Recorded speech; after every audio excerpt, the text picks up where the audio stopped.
Hello students, आज की class में हम पढ़ेंगे valuation and adjustment of goodwill.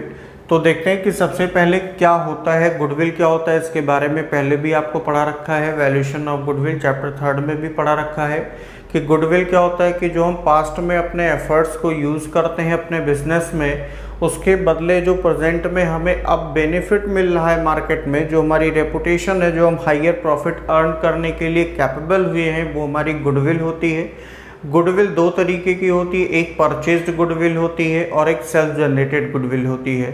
Purchased goodwill हमारी वो गुडविल होती है जिसके लिए कोई कंसिडरेशन हमने पे किया हो, यानी कोई पैसा हमने पे किया हो, वो हमारी परचेज्ड गुडविल है। और सेल्फ जनरेटेड गुडविल क्या है कि जो हम खुद से अपनी रेपुटेशन मार्केट में बनाते हैं, वो हमारी क्या है, सेल्फ जनरेटेड गुडविल। और सेल्फ जनरेटेड गुडविल की ज़रूरत हमें जब भी फर्म का रिकॉन्स्टिट्यूशन होता है या फर्म को हम as a going concern sale करते हैं, फर्म को अमलगमेट करते हैं, तो ऐसे टाइम पे उस फर्म की गुडविल की ज़रूरत पड़ती है जो हमने खुद बनाई है, जिसको हम वैल्यूड गुडविल भी देखते हैं बुक में लिखा हुआ। तो अब इसका काम क्या होता है कि जब भी फर्म का रिकॉन्स्टिट्यूशन होता है तो पार्टनर्स के बीच में रिलेशनशिप चेंज होता है। अब रिलेशनशिप चेंज होगा मतलब उनके रेशियो में भी कुछ ना कुछ चेंज आएगा, और रेशियो बदलेगा तो कोई पार्टनर गेन करेगा तो कोई पार्टनर सेक्रीफाइस करेगा, किसी के शेयर का नुकसान होगा तो किसी के शेयर का फ़ायदा होगा। तो जिस पार्टनर के शेयर का नुकसान होगा उसे एक कंपनसेशन पे किया जाता है और वो बाय वे ऑफ गुडविल पे किया जाता है। इसीलिए हमें गुडविल का वैल्यूएशन और एडजस्टमेंट करना होता है। और कंपनसेशन पे कौन करता है? जो पार्टनर गेन करता है वो पार्टनर सेक्रीफाइसिंग पार्टनर को कंपनसेशन पे करता है।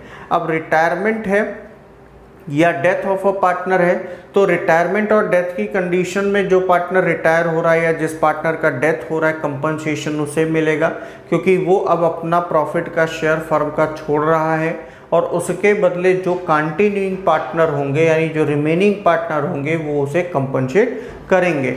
तो देखते हैं क्या है इसमें। At the time of retirement और death of a partner adjustment is necessary for goodwill. Goodwill की एडजस्टमेंट जरूरी होती है।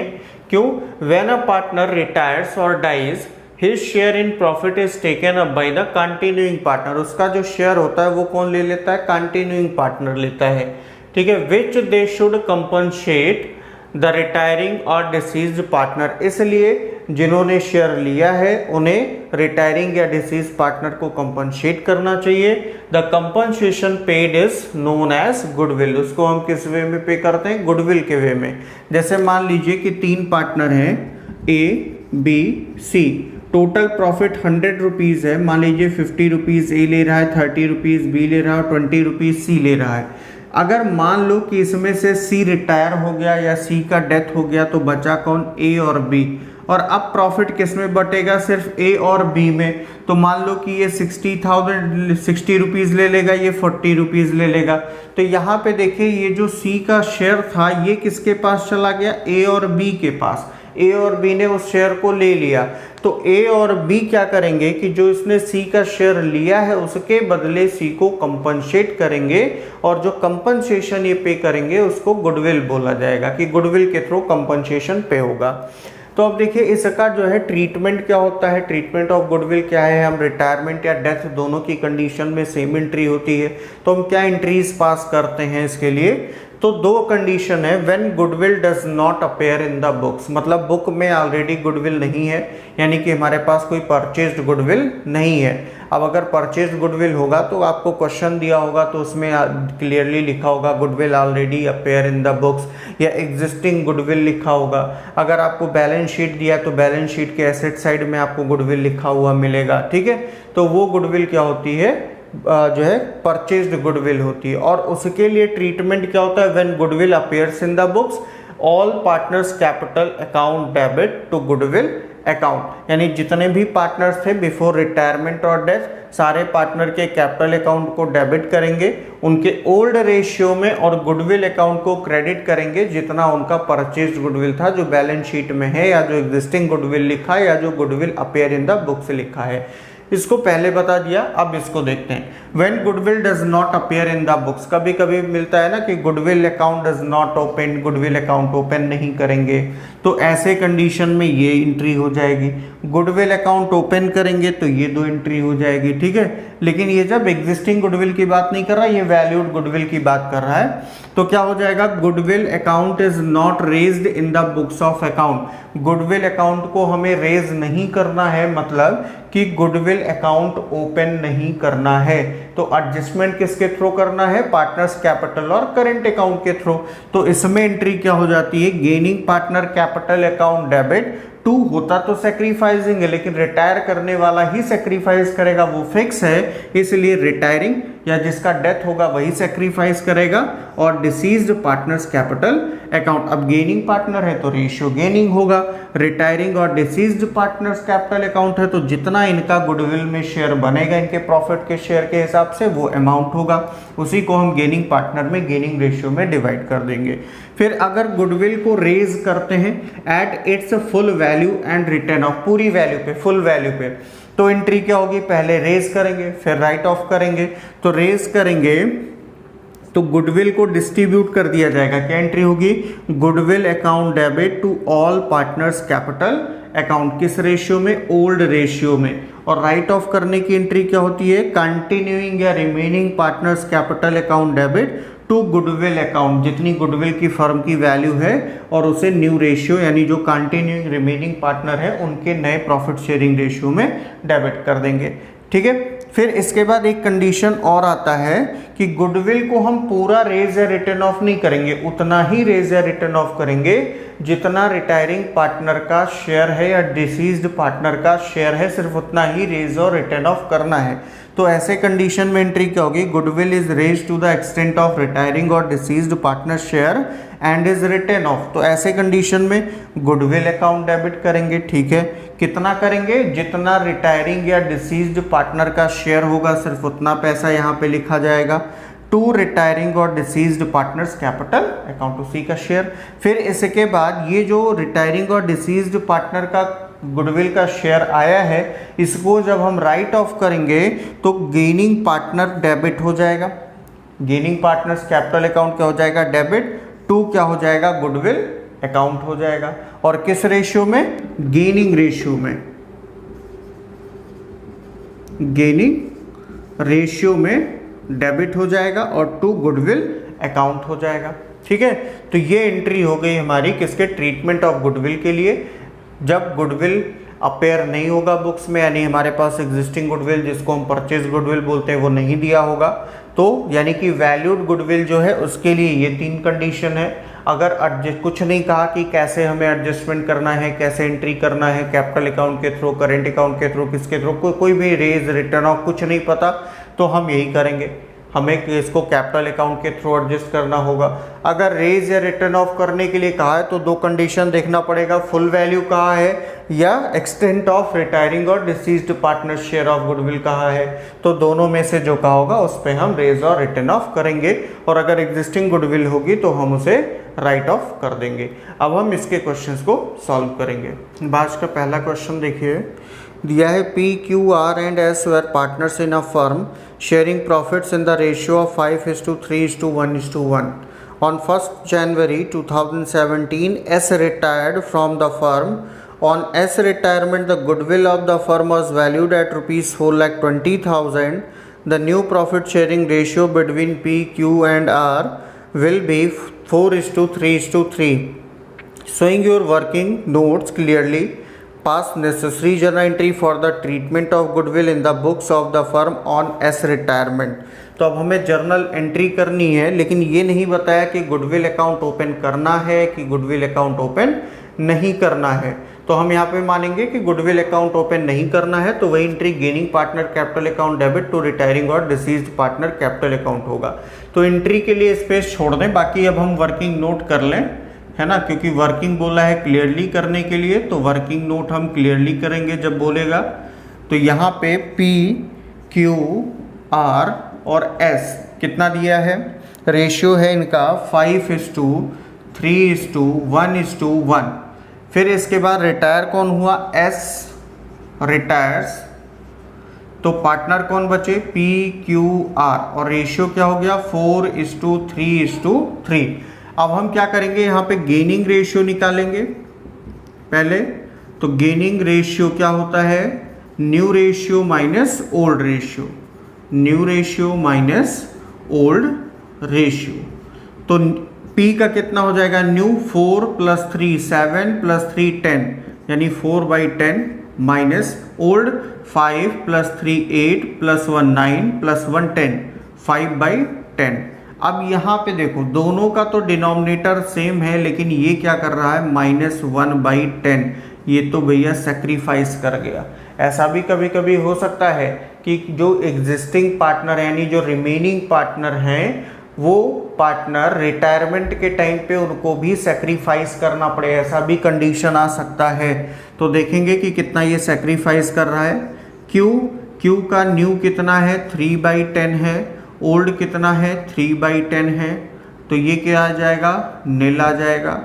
और आर क्या है, आर का है न्यू 3/10, ओल्ड कितना है 1/10, तो ये कितना हो जाएगा is equal to denominator same में डायरेक्ट माइनस हो जाएगा 2/10। ये क्या कर रहा है, ये गेन कर रहा है यहाँ पे।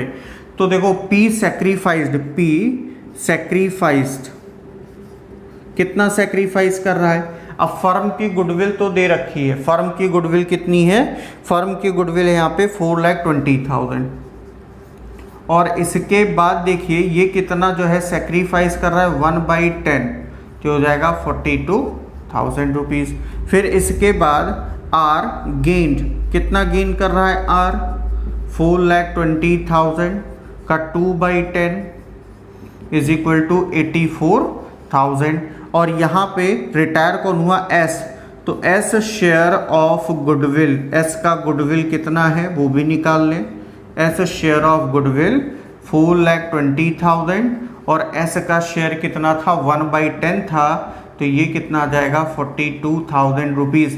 और हमें पता है कि जो पार्टनर सेक्रीफाइस करेगा वो क्रेडिट होगा, क्योंकि रिटायरिंग पार्टनर या जो डिसीज्ड पार्टनर होता है वो भी अपना शेयर छोड़ ही रहा होता है, सेक्रीफाइस कर रहा है, और जो गेन करता है उसको हम क्या करते हैं, डेबिट करते हैं। तो एंट्री क्या हो जाएगी, गेन कौन कर रहा है, सिर्फ आर गेन कर रहा है, तो एंट्री हो जाएगी R's capital account debit, R's capital account debit 84,000 to P's capital account, क्योंकि ये सेक्रीफाइस कर रहा है 42,000, और टू एस कैपिटल अकाउंट, ये रिटायरिंग पार्टनर है, तो टू एस कैपिटल अकाउंट। ये पॉइंट ध्यान रखिएगा, इंपॉर्टेंट पॉइंट है कि कभी कभी ऐसा आपको क्वेश्चन में दे देगा, देखने में बहुत सिंपल क्वेश्चन, लेकिन जब आप उसको सॉल्व करेंगे तो थोड़ा सा कंफ्यूजन ये आएगा कि जो रिमेनिंग पार्टनर है निकाल लो गेनिंग रेशियो, और आ गया निगेटिव में यानी सेक्रीफाइस कर गया,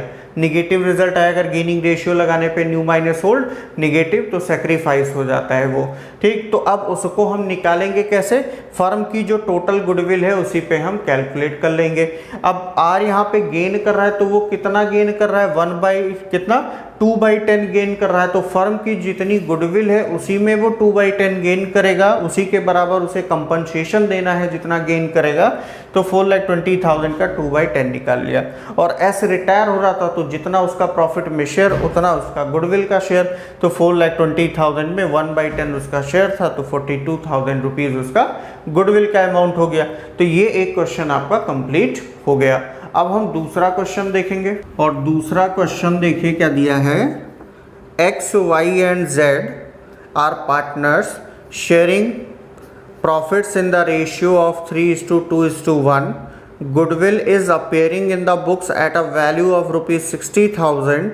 Y retires, and at the time of Y's retirement goodwill is valued at rupees 84,000. Goodwill की वैल्यू कितनी थी, 84,000 थी। दो गुडविल दिया है, गुडविल अपेयर है पहले से बुक में 60,000, और जो गुडविल की वैल्यू है रिटायरमेंट के टाइम पे जो हमने वैल्यूड गुडविल, अपनी जो गुडविल की वैल्यू निकाली, जो सेल्फ जनरेटेड गुडविल थी वो 84,000 थी। X and Z decided to share future profit in the ratio of 2:1. Pass the necessary journal entries through goodwill account. Goodwill account के थ्रू हमें एंट्री पास करनी है। तो सबसे पहला काम है कि जो एग्जिस्टिंग गुडविल होता है, यानी कि जो गुडविल ऑलरेडी अपेयर है बुक में, उसको हम राइट ऑफ कर दें। तो एग्जिस्टिंग गुडविल हमारे पास 60,000 है, तो एंट्री क्या हो जाएगी, all partners capital account debit. तो X capital account debit, X capital account debit, Y's capital account debit, जेड्स कैपिटल अकाउंट डेबिट, जेड्स capital account debit to goodwill account. अब ये फर्म की गुडविल नहीं, ये एग्जिस्टिंग गुडविल है जो गुडविल अपेयर है बुक में, यानी कि परचेज गुडविल 60,000। इसको ओल्ड रेशियो में राइट ऑफ करते हैं। ओल्ड रेशियो 3:2:1 है, तो ये 30,000, 20,000 और 10,000 हो जाएगा। नरेशन क्या हो जाएगा, being the existing goodwill written off। ठीक, अब ये दूसरा क्वेश्चन लिया, ये पहला क्वेश्चन था। अब आगे जो हमारा दिया है गुडविल 84,000 वो फर्म की गुडविल है, तो उसके लिए गुडविल अकाउंट ओपन करना है। तो कैसे करेंगे, जब हमें गुडविल अकाउंट ओपन करना होगा, और ये नहीं बोला कि फुल या to the extent of retiring partner share of goodwill, तो फुल लेंगे यहाँ पे। तो गुडविल अकाउंट हो जाएगा डेबिट, पहले डिस्ट्रीब्यूट करते हैं to X capital account, to Y's capital account, to जेड्स कैपिटल अकाउंट। और कितना है 84,000। ओल्ड रेशियो कितना है 3:2:1। 3:2:1 में हम इसे डिस्ट्रीब्यूट कर देंगे, तो ये कितना हो जाएगा, 84,000 को डिवाइड करेंगे 32516 से, 6 1 जा 6 और 6 4 जा 24, 14,000, 14 3 जा 42,000, 14 2 जा 28,000 और 14 1 जा 14,000 रुपीज़। तो ये डिस्ट्रीब्यूट हो गया, इसको बोलते हैं रेज करना। अब हम इसको जब राइट ऑफ करेंगे तो राइट ऑफ न्यू रेशियो में होगा, और न्यू जितने पार्टनर होंगे, तो एक तो इसमें रिटायर हो गया, और रिटायर कौन हुआ है, वाई रिटायर हुआ। तो वाई रिटायर हुआ तो बचा कौन, एक्स और जेड। इनके नए रेशियो में इसको राइट ऑफ करेंगे। तो X capital account debit, X capital account debit, जेड्स capital account debit to goodwill account. Goodwill firm की कितनी है, 84,000 रुपीज़ है, तो 84,000, और न्यू रेशियो एक्स और जेड का दिया है 2:1, तो 2:1 में इसको राइट ऑफ करेंगे, 3 से डिवाइड करिए, तो 3 2 जा 6 और 3 8 जा 24, तो ये हो जाएगा 56,000 और ये हो जाएगा 28,000। ये हो गया राइट ऑफ। इस तरीके से हमें एंट्री पास करनी है। ये पहला condition, when goodwill account is not open, goodwill account open नहीं करना है, यानी कि गुडविल को रेज और राइट ऑफ नहीं करना है। दूसरे कंडीशन में गुडविल को रेज और राइट ऑफ करना है, साथ में एग्जिस्टिंग गुडविल भी है, अपेयर है बुक्स में, उसको भी हमें रिकॉर्ड करना है। तो ये कंडीशन आपका हो गया। अब एक क्वेश्चन और बचा है जो कि इसमें दिया है किसका, हिडन गुडविल का। अब हिडन गुडविल रिटायरमेंट और डेथ में कैसे पता चलेगा कि जैसे कोई अमाउंट का पेमेंट करना है, जो रिटायर हुआ पार्टनर या जो डिसीज्ड पार्टनर है उसको तो पेमेंट करना ही है, तो उसका जो कैपिटल का अमाउंट आया या जो एडजस्टेड कैपिटल का अमाउंट आया, अगर उससे ज़्यादा कोई अमाउंट पे किया तो जितना एक्सेस अमाउंट पे किया वो क्या हो जाएगा, हिडन गुडविल हो जाएगा। गुडविल दिया नहीं लेकिन हिडन है, क्योंकि मान लो कैपिटल 2 लाख रुपए हुआ आफ्टर ऑल एडजस्टमेंट, लेकिन पेमेंट कर रहे हैं 2,20,000 का, तो 20,000 रुपये एक्स्ट्रा किस लिए पेमेंट कर रहे हैं फिर, तो वो क्या हो जाएगा, गुडविल के लिए पेमेंट होगा, यानी कंपनसेशन उसको दिया गया, शेयर ऑफ गुडविल दिया गया। तो अब हम एक क्वेश्चन उसका सॉल्व करेंगे, उसके बाद ये टॉपिक हमारा खत्म हो जाएगा। क्वेश्चन देखिएगा, दिया है A B and C are partner sharing profits in the ratio of 4/9 is to 3/9 is to 2/9। B retires and his capital after making adjustments for reserves and gain on revaluation stands at rupees 1,39,200. A and C agree to pay him rupees 1,50,000 in full settlement of his claim. Record necessary journal entry for adjustment of goodwill if the new profit sharing ratio is decided at 5:3. तो यहाँ पे goodwill है कितना, देखिए तो retire कौन हुआ यहाँ पे, बी रिटायर हुआ, तो बी शेयर ऑफ गुडविल क्या हो जाएगा, बी शेयर ऑफ गुडविल ये हमें निकालना पड़ेगा। टोटल पेमेंट कितना करने के लिए ए और सी एग्री हुए 1,50,000 और after all adjustment relating to reserves and gain on revaluation कितना है 1,39,200 रुपीज़। तो ये जो एक्सेस अमाउंट आपको दिख रहा है ये हिडन गुडविल है, यानी कि बी शेयर ऑफ गुडविल यानी retiring partner share of goodwill है। तो ये कितना हो जाएगा आपका 10,800 रुपीज़। अब A:B:C रेशियो क्या दिया था पहले से 4:3:2 4/9 3/9 2/9 9 डिनोमिनेटर इक्वल है हटा दिया। B रिटायर्स तो A:C न्यू रेशियो क्या डिसाइड हुआ है 5:3 डिसाइड हुआ। तो गेनिंग रेशियो निकाल लें, गेनिंग रेशियो क्या हो जाएगा new ratio minus old ratio, new ratio minus old ratio. तो A कितना गेन करेगा, न्यू है 5/8 5 और sum of denominator 5 + 3 8, sum of ratio denominator हो जाएगा 5 + 3 8 और फिर minus old ratio 4 divide by sum of ratio 4 3 7 2 9। अब ये बराबर तो हो नहीं सकता, क्रॉस मल्टीप्लाई कर लें 9 5 = 45 8 4 = 32 अपॉन 9 8 = 72। तो ये कितना हो जाएगा 13/72। फिर इसके बाद कितना आ जाएगा सी का निकालेंगे, न्यू है 3/8 सम ऑफ रेशियो डिनोमिनेटर होगा माइनस ओल्ड कितना है सी का 2/9 cross multiply 27 - 16/72 is equal to 11/72। तो A:C गेनिंग रेशियो क्या गया 13/72 = 11/72 इज इक्वल टू 13:11। 13:11 आ गया गेनिंग रेशियो। गुडविल कितना आया है इसका बी का 10,800। एंट्री क्या होती है gaining partners capital account debit. आज का थर्ड क्वेश्चन था A's capital account debit, A's capital account debit.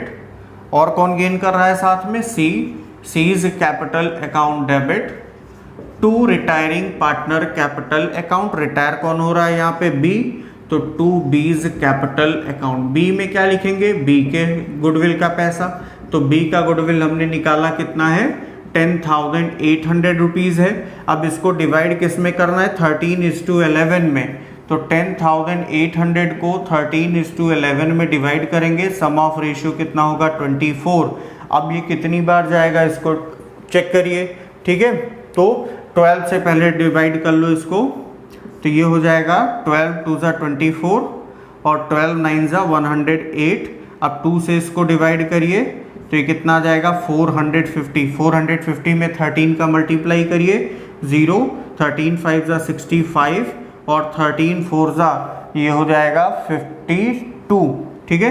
कितना हो जाएगा 52 + 6 कितना हो जाएगा 58, 5,850 और 11 से 0, 11 5 = 55 5, 11 4 = 44 44 और 5 कितना 49, 4,950। तो ये आ गया आपका आंसर, ये हो गया आपका वर्किंग नोट और ये टॉपिक हुआ खत्म ट्रीटमेंट ऑफ गुडविल का, ठीक है। अब अगली क्लास में हम पढ़ेंगे अगला topic revaluation account. Thank you.